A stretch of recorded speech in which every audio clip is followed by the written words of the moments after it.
Mateo capítulo 10, versículo número 28. Lo leo, hermanos, y después hacemos una oración. Y no temáis a los que matan el cuerpo, mas el alma no pueden matar. Temed más bien a aquel que puede destruir el alma y el cuerpo en el infierno. Oremos. Eterno Dios y Padre nuestro, te damos gracias por tu palabra. Y te suplicamos, Señor, una vez más en el nombre de Jesús, que ésta quede grabada en nuestra mente y en nuestro corazón. Ayúdanos a entender esta realidad del infierno. Ayúdanos a entender la necesidad de que haya un infierno.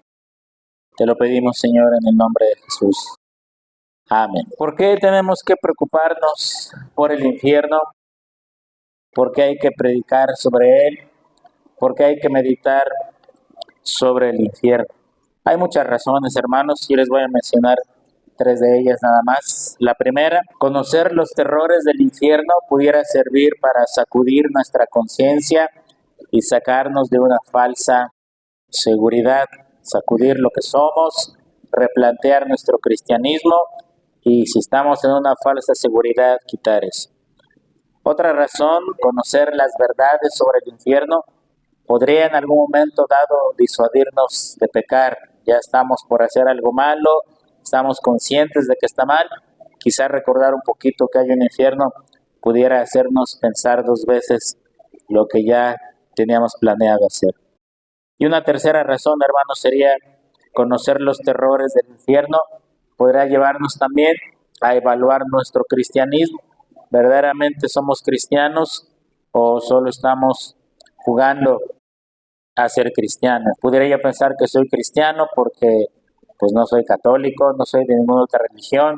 Esta es la que más me gustan las alabanzas, las predicaciones, las actividades, pero no necesariamente tendría yo que ser cristiano. En el sermón pasado, hermanos, les hablé acerca de la existencia del infierno, de la realidad de que haya un infierno. Y les decía yo, si el infierno no existe, pues eso convierte a Cristo como mentiroso, porque si Él habló mucho sobre ese lugar, enseñó bastante sobre el infierno, y al final no existe, entonces lo convierte en mentiroso. También, hermanos, les hablé acerca de que si el infierno no existe, bueno, entonces el Padre envió a su Hijo a morir en la cruz del Calvario para salvarnos de un lugar que no existe. ¿Para qué muere si no tiene que salvarnos de nada? Y también les comenté, hermanos, que si el infierno no existe, bueno, entonces todos los pasajes de la Biblia, desde Génesis hasta Apocalipsis, que hablan de un lugar de tormento, pues están mal. La Biblia está mintiendo en ese aspecto. Y si en ese aspecto miente, quién sabe en qué otros aspectos no va a mentir también. Hoy les quiero explicar, hermanos, que el infierno no solamente es real, sino que es necesario. Quiero explicarles, hermanos, que hay una necesidad de que exista un infierno, que es necesario, que debe existir un infierno. Cuando decimos que algo es necesario, decimos es que se necesita, no podemos estar sin él. Bueno, el infierno, hermanos, es necesario, es forzosamente y estrictamente necesario, hermanos, que exista un infierno. Y para que podamos entender esto, hermanos, les voy a hablar de la santidad de Dios. Ustedes recuerdan qué son los atributos de Dios. Los atributos de Dios, hermanos, son aquellas características que Dios posee y que lo hacen ser Dios, como la omnipotencia, la omnisciencia, la omnipresencia, la verdad, la justicia, la santidad. A eso se les llama atributos de Dios en los libros de teología, o a veces también se les llama las perfecciones de Dios, dicen los teólogos, porque en Dios todo es perfecto. Dentro de los atributos de Dios, hermanos, hay un atributo que es la santidad, y la Biblia nos dice que Dios es santo. Ahora, este atributo es característico porque hay versículos en la Biblia donde a Dios se le dice santo, santo, santo, sobre todo en Apocalipsis. ¿Verdad? ¿Han leído esos versículos? Dice la Biblia, Dios es santo, santo, santo. De ningún otro atributo se dice lo mismo. Es decir, ustedes no van a leer en la Biblia que diga que Dios es infinito, infinito, infinito, o que Dios es eterno, eterno, eterno. o que Dios es omnipresente, omnipresente, omnipresente. De ningún atributo se dice eso. Solo del atributo de la santidad se dice Dios es santo, santo, santo. Ahora, esta frase, hermanos, que dice que Dios es santo, santo, santo, significa, hermanos, que Dios habita en una santidad perfecta. Que Dios, hermanos, es lo más puro, lo más santo, lo más limpio, lo más excelso que hay en el universo. No hay en el universo ninguna cosa ni ninguna persona, hermanos, que tenga la pureza que Dios tiene, que tenga la santidad que Dios tiene, que tenga, hermanos, la limpieza que Dios tiene. Amén. Por eso la Biblia dice, Dios es santo, santo, santo. No hay nadie como Él. En Él no hay un solo error. En Él, hermanos, no hay la más mínima traza de pecado, de maldad, de inmundicia. Él es puro perfectamente. Lo más santo y lo más puro del universo, hermanos, se llama Dios. Ahora, Dios no solo es santo, sino que Dios, hermanos, en su presencia no tolera el pecado para nada. Vean en su Biblia, Habacuc, capítulo 1, versículo 13. Dice al principio del versículo, muy limpio eres de ojos para ver el mal, ni puedes ver el agravio. Aquí el profeta, hermanos, está diciendo que Dios es tan santo, Dios es tan puro, que Él no soporta ver el pecado. En su presencia hay santidad completa. Si ustedes leen en Éxodo, cuando Dios le dice a Moisés cómo tenía que hacer el tabernáculo y cómo tenía que ser la vestidura de los sacerdotes, hay una serie de instrucciones totalmente minuciosas, hermanos. Desde los calzoncillos del sacerdote hasta la última capa de ropa que se ponía, todo era estrictamente como Dios lo había dicho. Y la Biblia dice, y que se le dice a Moisés, hazlo todo exactamente como se te dijo. La investidura del sacerdote, su presencia, cómo se vestía, cómo se preparaba para vestirse y ejercer su oficio, hablan, hermanos, de la santidad de Dios. Aparte, el sacerdote en su frente tenía una diadema de oro que decía santidad a Jehová.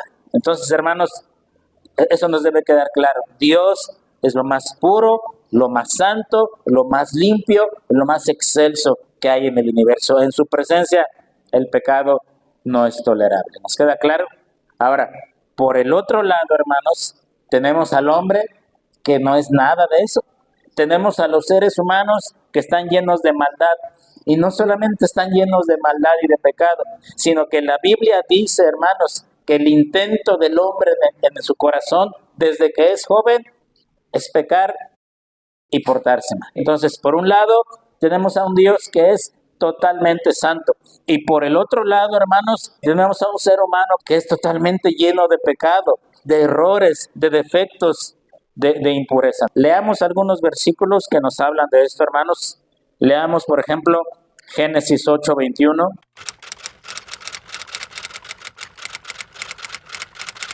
Dice Dios, me doy cuenta que la intención del corazón del hombre es maldad o es malo desde su juventud. Es decir, el hombre, desde que empieza a tener uso de conciencia, a despertar el mundo, piensa en hacer mal, en pecar. No hay salvación de eso. Isaías 1, 5 y 6, alguien que quiera leerlo.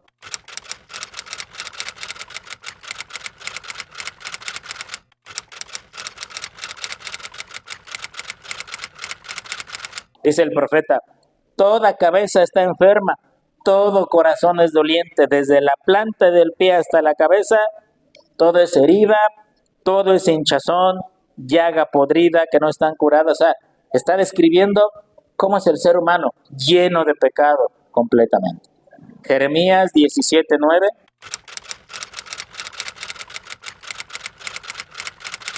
Dice el profeta, el corazón del ser humano es engañoso y es perverso. No hay vuelta de hoja. Y bueno, el apóstol Pablo resume todo esto en Romanos capítulo 3. Aquí el apóstol Pablo, se los he comentado otras veces, nos da una radiografía de lo que es la humanidad. De esto nadie se salva. De esto nadie está libre. Voy a leer, hermanos, a partir del versículo 9, Romanos 3:9, que pues somos nosotros mejores que ellos en ninguna manera, pues ya hemos acusado a judíos y a gentiles que todos están bajo pecado. Dice el apóstol Pablo, todo ser humano, judíos y gentiles, todos están bajo pecado. ¿Cómo es esto? Versículo número 10, como está escrito, no hay justo ni aun uno, no hay quien entienda, no hay quien busque a Dios, todos se desviaron a una, se hicieron inútiles, no hay quien haga lo bueno, no hay ni siquiera uno. Sepulcro abierto es su garganta, con su lengua engañan, veneno de áspides hay debajo de sus labios.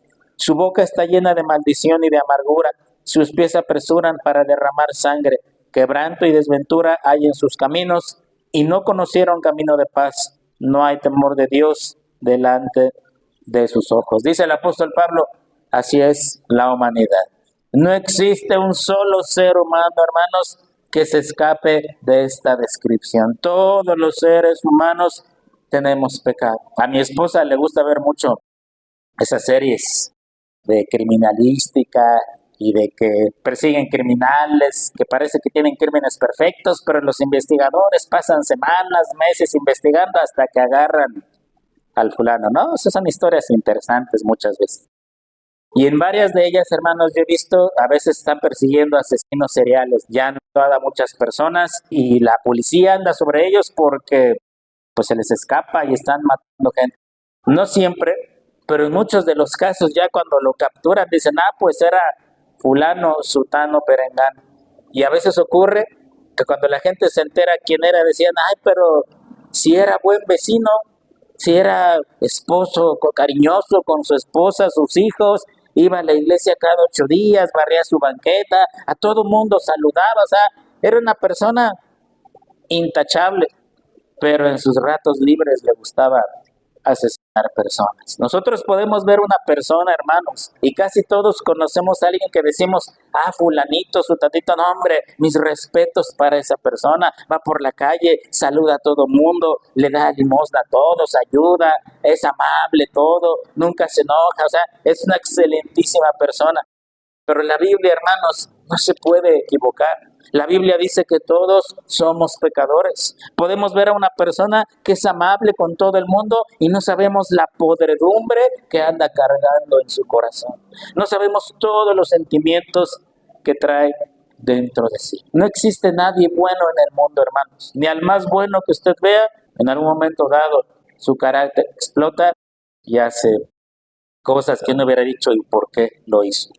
Solo existe un ser humano, hermanos, que ha pisado este planeta, que él sí era puro completamente, sin pecado, sin errores, su corazón no era engañoso y perverso, no había nada podrido en él. ¿Sabe quién fue? Nuestro Señor Jesucristo. Pero aparte de él, hermanos, no existe un solo ser humano, hermanos, que sea perfectamente bueno. Todos llevamos algo malo dentro de nosotros, a veces lo controlamos, a veces no lo controlamos, dependiendo de las circunstancias que rodean nuestra vida. Aún a la persona más buena que usted conozca, acorralada y en determinada situación, es capaz, hermanos, de sacar todo lo que hay dentro de su corazón. Porque la Biblia, hermanos, no se puede equivocar. Todos nacemos en pecado y como decía en Génesis, la intención del corazón del hombre es pecar desde su juventud. No hay otra opción. Eso es totalmente cierto. Entonces, hermanos, quiero que usted vea.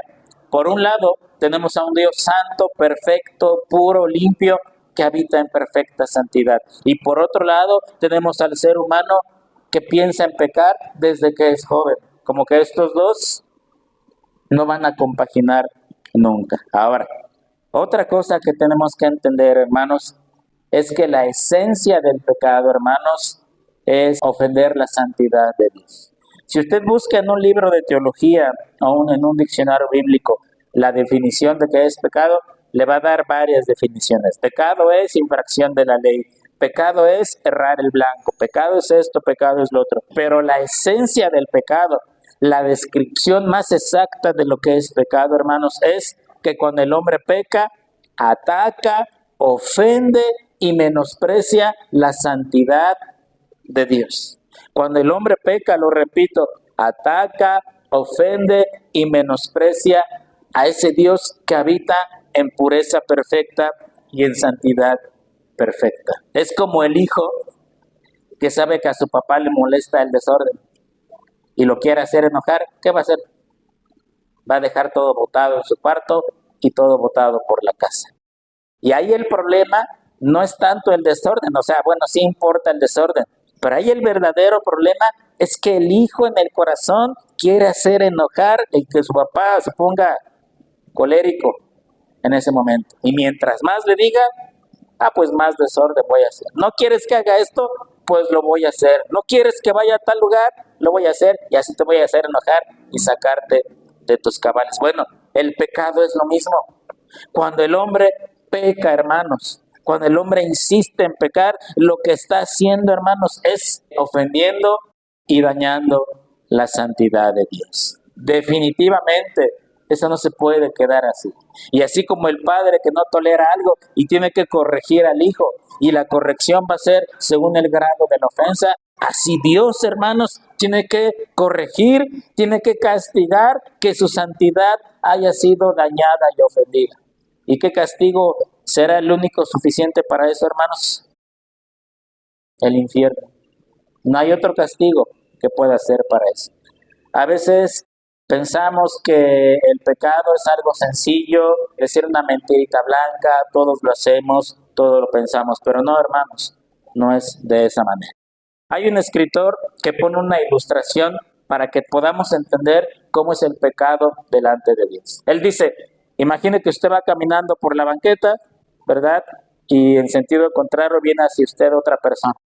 Y usted ve que esa persona, una cucaracha pasa por enfrente de los dos y esa persona pisa la cucaracha. ¿Usted qué dice? Si no la pisa él, la piso yo. Son animales que no dejamos existir, ¿verdad? Ahí no hay ningún problema. Y luego él dice, vamos a elevar la ilustración un poco más. Supongamos que ahora no es una cucaracha la que pisa. Usted ve a una persona que está pateando a un perro. ¿Usted qué hace? Como está la situación hoy en nuestra sociedad, muchos se ponen así, ¿no? ¿Por qué dañas a un ser vivo que tiene derechos y eso? Y a lo mejor llama a una patrulla, a un policía, porque pues está dañando a un perro, ¿verdad? ¿Se da cuenta cómo cambió la situación dependiendo del animal que se trate? Ahora, si esa persona, usted ve que patea a una rata, usted dice, ay, qué bueno, porque si no la patea, me cambio de banqueta, yo tengo pavor a las ratas. Pero él dice, vamos a exagerar la ilustración. No es una rata, no es una cucaracha, no es un perro. Es un adulto que está pateando en el suelo a un niño. ¿Usted cómo reacciona? Eso no puede quedarse así. Si su capacidad física y su corpulencia le ayudan, pues va y encara al fulano. Y a lo mejor hasta usted le empieza a pegar. ¿Por qué le pegas al niño?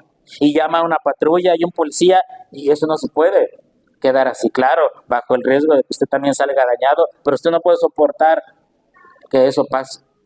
Ya no fue una cucaracha, ya no fue una rata, ya no fue un perro, es un niño al que están pateando en la calle. Y lo que usted le hiciera al fulano, la gente lo justificaría, hiciste bien porque defendiste a un niño. ¿Cuál fue la diferencia entre todo esto?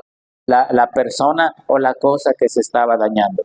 Dicen los teólogos, cuando nosotros pecamos, y sobre todo voluntariamente, estamos ofendiendo la santidad de Dios. Le estamos diciendo a ese Dios santo, perfecto y puro, tu voluntad o lo que tú quieras, no me importa. Mi voluntad es lo que impera y mi voluntad va a estar por encima de lo que tú digas o mandes en tu palabra. Cuando pecamos voluntariamente, estamos ofendiendo la santidad de Dios. Cuando el hombre insiste en pecar y no arrepentirse, está ofendiendo la santidad de Dios. Y el castigo tiene que ser equivalente a la ofensa que fue hecha.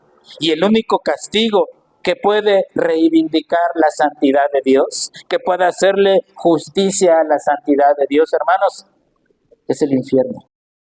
El infierno es necesario para reivindicar la santidad de Dios. El infierno es necesario para que esa ofensa que se le hizo a la santidad de Dios quede saldada y quede satisfecha. ¿Qué siente usted cuando se entera de un crimen que fue grave y al infractor, al delincuente, solamente se le dio un mes en la cárcel o una palmadita en la espalda y se le dijo no lo vuelvas a hacer? No le hierve la sangre y le da coraje y dice, ¿por qué hasta ahí nada más? ¿Por qué la justicia no hizo más? Bueno, eso es el pecado. El pecado daña la santidad de Dios y lo único que va a satisfacer esa ira divina por la santidad que fue dañada, hermanos, es el infierno y nada más. Dios no solo es santo, hermanos. Hay otro atributo que nos dice que Dios es infinito. ¿Qué significa infinito, hermanos? Pues que no tiene fin. Dios, hermanos, nunca va a terminar, nunca va a morir, jamás va a dejar de existir. Eso significa que Dios es infinito. Cuando nosotros pecamos contra ese Dios infinito, cuando nosotros pecamos, hermanos, y dañamos y ofendemos a ese Dios santo e infinito, hermanos, el castigo tiene que ser infinito también. Y el infierno es eterno, infinito, es para siempre. Vamos a pensar en el siguiente ejemplo. Piense en la nación de Israel. Le voy a decir algunas porque son muchísimas, algunas de las cosas que Dios hizo por su pueblo Israel. Primero, los liberó de la esclavitud que tenían en Egipto. Después, exterminó a los egipcios que tanto daño les habían hecho, los sepultó en lo profundo del mar. Durante el día los protegía del calor del desierto con una nube que los acompañó los 40 años que caminaron en el desierto. De noche, para que el frío del desierto no los dañara, iba una columna de fuego que los calentaba y les alumbraba en el camino. Querían agua, les daba agua. Querían pan y les daban pan. Ni siquiera lo tenían que hornear. Querían carne y les daba carne. Su ropa y su calzado, dice la Biblia, jamás se desgastaron, jamás se envejecieron, aunque caminaron 40 años en el desierto. Derrotó a todos los enemigos que les iban saliendo en el camino.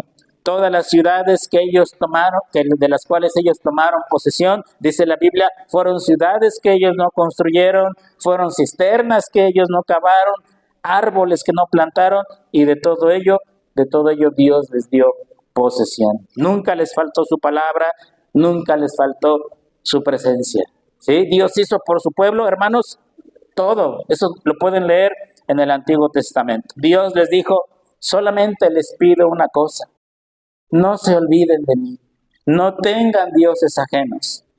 ¿Qué fue lo que hicieron, hermanos? Se olvidaron de él y tuvieron dioses ajenos. Dios tuvo que castigar eso en un cautiverio que duró 70 años en Babilonia. Y los castigó. ¿Eso qué tiene que ver con nosotros?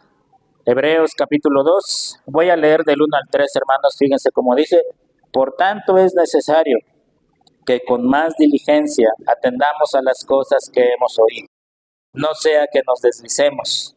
Porque si la palabra dicha por medio de los ángeles fue firme y toda transgresión y desobediencia recibió justa retribución, ¿cómo escaparemos nosotros si descuidamos una salvación tan grande, la cual, habiendo sido anunciada primeramente por el Señor, nos fue confirmada por los que oyeron? Dice el escritor de Hebreos, si el pueblo de Israel, que recibió palabra por medio de profetas, y esa desobediencia a esa palabra trajo consecuencias, ¿cómo vamos a escapar nosotros a quien no nos ha hablado un profeta? Nos ha hablado el mismo Hijo de Dios. ¿Cómo vamos a escapar si descuidamos esa palabra que se nos ha dicho?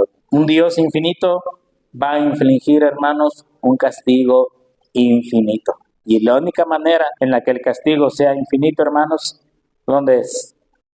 En el infierno. Dios es santo y el castigo que Dios aplique a quien ofenda su santidad tiene que ser ejemplar. Dios es infinito y el castigo tiene que ser infinito. Dios no solo es santo y es infinito, Dios también es justo. Otro de sus atributos, hermanos, es que Dios es justo o la justicia de Dios es perfecta. El pecado que se comete, el pecado que los seres humanos cometen, hermanos, tiene que ser castigado de tal manera, hermanos, que la justicia de Dios quede reivindicada. El castigo que Dios ejecute sobre los pecadores tiene que ser de tal grado, hermanos, que la justicia de Dios quede bien plantada, bien establecida. Se los dije la vez pasada, hermanos, en el sermón anterior, el juez del universo, o como dice la Biblia, el juez justo del universo, hermanos, es imparcial, insobornable, implacable y totalmente justo. Jonathan Edwards, que fue uno de los más grandes predicadores que existió, hermanos, que ha existido, él dijo una vez, la gloria de Dios es el mayor bien, es el fin supremo de la creación, es lo más importante que cualquier otra cosa en el universo. Que Dios sea glorificado y la gloria de Dios, hermanos, lo más grande que hay en el universo. Y el infierno reivindica la justicia de Dios y Dios es glorificado. ¿Qué dice la gente de un juez que no condena a nadie a pesar de que tiene las pruebas en su mano? ¿Qué dice la gente de un juez que mete a la cárcel a los inocentes y deja libres a los verdaderos culpables, aunque tenía todas las pruebas en mano? ¿Qué dice la gente? Ese juez no sirve para nada. Ese juez es un inútil. Pero cuando un juez cumple su trabajo a la perfección, cabalmente, exactamente, y da a cada quien la justa retribución por su delito, la gente dice, ese es un buen juez.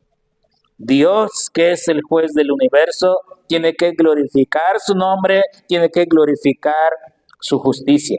Dicen algunos teólogos, la justicia de Dios es estricta, la justicia de Dios es exacta, la justicia de Dios es tremenda, la justicia de Dios es terrible, pero la justicia de Dios, hermanos, también es gloriosa, porque su nombre va a quedar glorificado.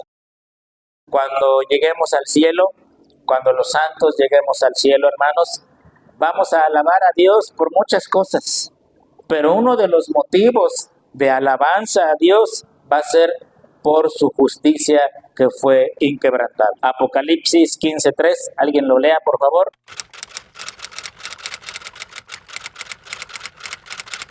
¿Se da cuenta? Este motivo de alabanza, justos y verdaderos. Señor, tú eres justo. Tu justicia, Dios, es grande. A pesar de que es terrible y es una cosa seria, Dios, tu justicia es gloriosa. Allí mismo en Apocalipsis, capítulo 16, versículo 7.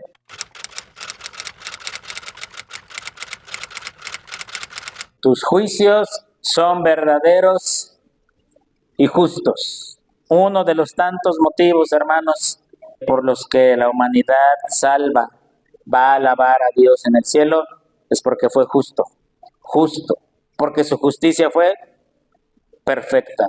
Como les dije la vez pasada, hermanos, estamos tan acostumbrados a ver la justicia humana que es tan deprimente, que es tan injusta, que es pero tan deficiente, hermanos, que no nos podemos imaginar cómo es de otra manera. Les decía yo, ¿verdad? ¿Cuánta gente está en los reclusorios, en las cárceles, por errores que no merecían 10, 20, 30 años de condena? ¿Y cuánta gente que merece no solo cadena perpetua, sino la pena capital, anda libre como si nada hubiera ocurrido y jamás van a pisar la cárcel? La justicia humana, hermanos, es deficiente y no sirve para nada en muchas ocasiones. Cuando llega a hacerse justicia tal cual, la gente se admira porque dice, se hizo justicia, pero eso es muy, muy difícil de ver en una sociedad en la que la justicia está a favor de quien más pueda pagar, de quien más influencias tenga, de quien más palancas tenga. Pero la justicia de Dios, hermanos, créanme que no es así. Hace tiempo vi un video, de esos videos de comedia, seguramente usted también lo habrá visto, circulan en las redes sociales. Son de esos videos irreverentes y burlones que se hacen para criticar a Dios y al cristianismo, ¿no? Se los voy a contar, seguro usted ya lo vio. En este video, una persona llega al cielo y Dios mismo sale a recibirlo Y le dice, Rubén, bienvenido, ya te estábamos esperando, qué bueno que llegaste. Y aquel le dice, pues gracias Dios por traerme aquí. Y le dice, mira, te voy a traer a alguien para que te dé un tour en el cielo y tú veas cómo está la onda aquí, ¿no? Y aparece Hitler. Y entonces el que acaba de llegar al cielo le dice, Dios, pero es Hitler, ¿qué hace aquí en el cielo? Y Dios le dice, sí, aquí le decimos Fito, ¿no? Pues es buena onda. Y aquel queda impactado, pero ¿por qué está en el cielo si fue el más grande genocida que existió? Y Dios le dice, pero se arrepintió, por eso está aquí en el cielo. Y entonces aquel le dice, bueno, pues allá tú, ¿no?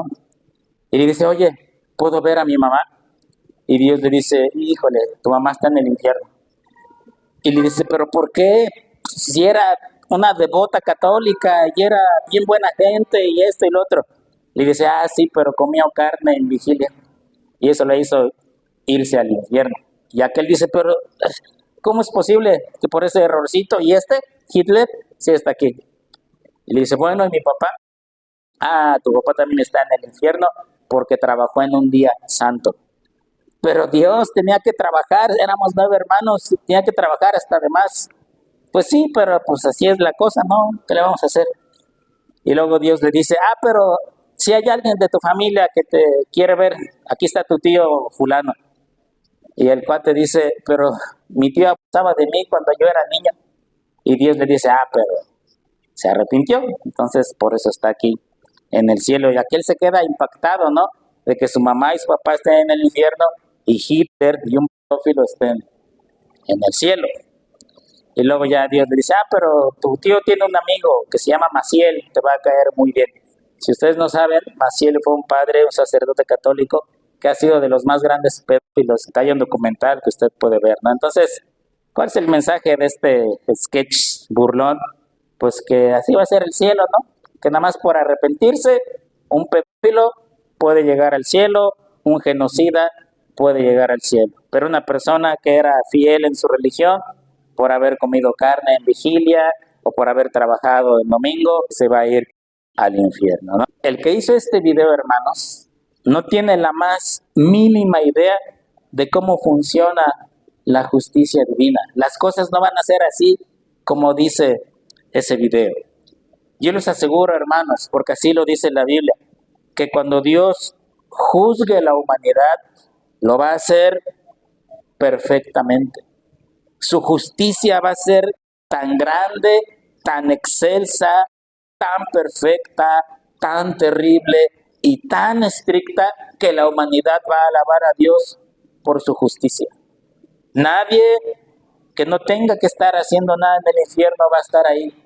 Y también nadie que no tenga que estar haciendo nada en el cielo va a estar ahí. No van a ocurrir esas injusticias que el mundo dice que van a ocurrir. Porque si el mundo en algo trata de criticar a Dios, es en que es injusto.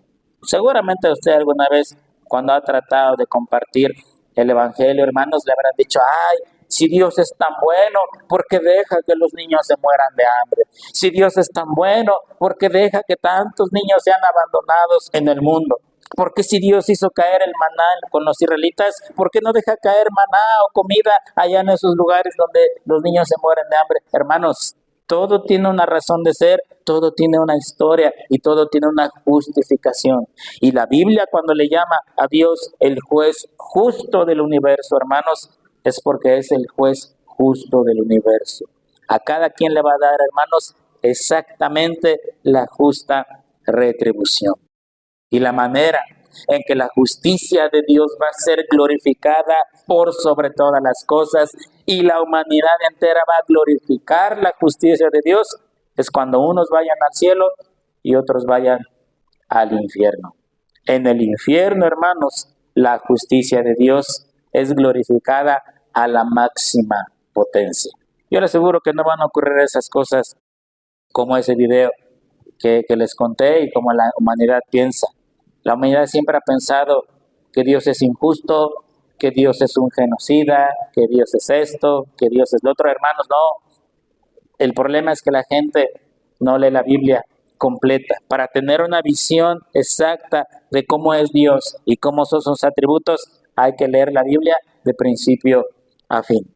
Pero la gente no la lee y a veces con tristeza ni los cristianos, ¿verdad?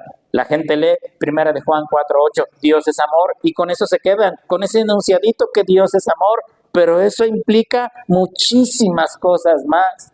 Si usted piensa que Dios es amor y todo consiente, todo permite, todo tolera, nos ama tal y como somos, ese no es el Dios de la Biblia, ese no es el Dios del que está hablando la palabra de Dios. Es muy distinto el amor de Dios a lo que nosotros pensamos que es el amor de Dios.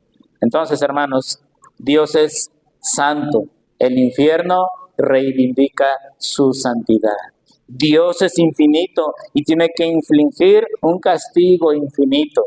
Y Dios es justo y el infierno glorifica la justicia de Dios. Por eso tiene que existir un infierno forzosamente, porque así como muchos justos van a entrar al cielo y van a disfrutar de la presencia de Dios, ¿qué va a hacer Dios con todos aquellos cuyo nombre no esté escrito en el libro de la Biblia? ¿Qué va a hacer con ellos? ¿Los va a perdonar y los va a dejar entrar al cielo? Entonces ahí sí, ya Dios no es justo. Entonces ahí falló la justicia de Dios. Dios, hermanos, tiene que obrar de esa manera para que su justicia sea exaltada y glorificada. Amén. Oremos. Eterno Dios poderoso, te damos gracias, Señor. Gracias porque tú nos das de tu amor, de tu gracia, de tu misericordia. Te alabamos porque eres santo, santo, santo, porque eres infinito, porque eres justo. Y un día, Señor, la humanidad verá, la humanidad completa, tanto justos como pecadores. Un día, Señor, van a ver cómo tu justicia es perfecta, es exacta, es precisa, es terrible, es imparcial. Te alabamos, Señor, porque tú eres el juez justo del universo al que no se le escapa nada. Gracias, Padre Celestial, gracias por estar con nosotros. Guárdanos y protégenos, Señor.